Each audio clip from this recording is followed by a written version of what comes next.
What's going on, ladies and gentlemen, boys and girls, children of all ages? Welcome to today's installment of Renegades Reviews.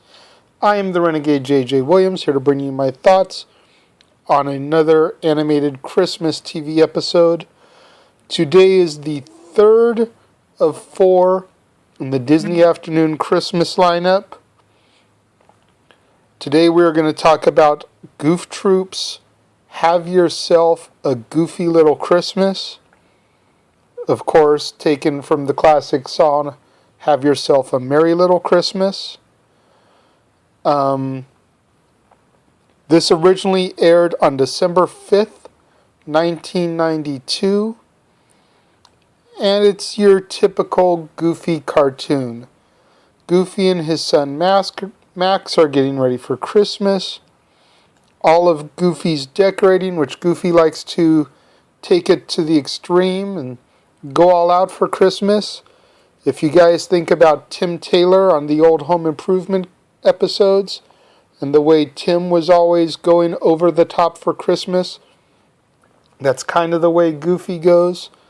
Very, very all out, balls to the wall, over the top for Christmas. And of course it drives his neighbor Pete, one of the original Disney villains, absolutely crazy. Pete wants nothing to do with Goofy, nothing to do with Christmas. Anything that Goofy does, Pete has to do the exact opposite. Goofy has a real tree, so Pete gets an ugly fake tree. Finally, Goofy takes it too far, and Pete packs up his family and goes to Aspirin.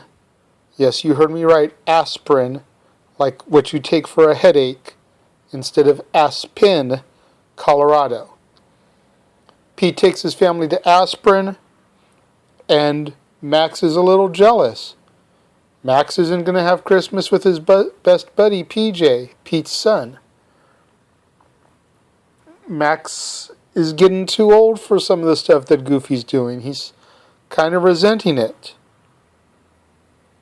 And with Max's resentment, Goofy starts to get a little sad. He feels like there's nothing he can do anymore to please his son. So him and Max pack up and head up to Aspirin also, where they just so happen to end up in the cabin right next to Pete. Goofy starts going crazy again, going overboard, setting things up. Ends up burning his cabin down. Ends up catching his car on fire, burning all the gifts except for one gift for Max. Well, Max is now very, very resentful and sad. Thankfully, Pete's wife decides to take Goofy and his family in, driving Pete even further crazy. But in the end, everything comes together, just like it always does. And thanks to a nice campfire and the tune of Silent Night, everyone has a Merry Christmas. Basically, if you've seen one Goof Troop episode, you've seen this. This just happens to have a Christmas theme to it. I don't dislike it, so if it seems like I'm being a little short about it, I apologize. I really do enjoy this cartoon, but it's typical Goofy. The one nice addition to this is the original song Reindeer Rumba, in which Goofy tries to perform with Max, but Max isn't having it midway through the episode.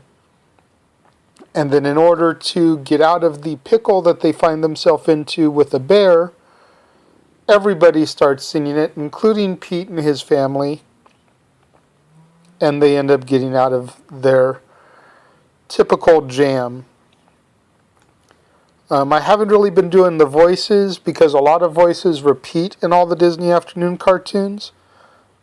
I am going to give credit in this one to Bill Farmer as Goofy, and Nancy Cartwright, best known as the voice of Bart Simpson, also does the voice of Pistol, Pete's daughter, in this. And I bring that up because at one point in the episode she says, "Don't have a cowbell, man," a parody of Bart's old "Don't have a cow, man" catchphrase. Jim Cummings is in this as Pete. He was also in the Tailspin one as Louie and Don Carnage. He was in Darkwing Duck as Darkwing Duck himself. Jim Cummings, is also going to appear in tomorrow's episode, Bonkers. So, let me know what you think of Goof Troop. Have yourself a goofy little Christmas. Leave your thoughts in the comment box below. As always, feel free to tweet them to me at ROWJJWilliams. Let me know what other Christmas movies, TV Christmas episodes, and animated Christmas specials you would like for me to discuss as we continue the road to Christmas here on the Casa D18 Studios channel. And until tomorrow, when I wrap up the Disney Afternoon installment with Bonkers, I am the Renegade J.J. Williams, and I look forward to talking to each and every one of you once again tomorrow.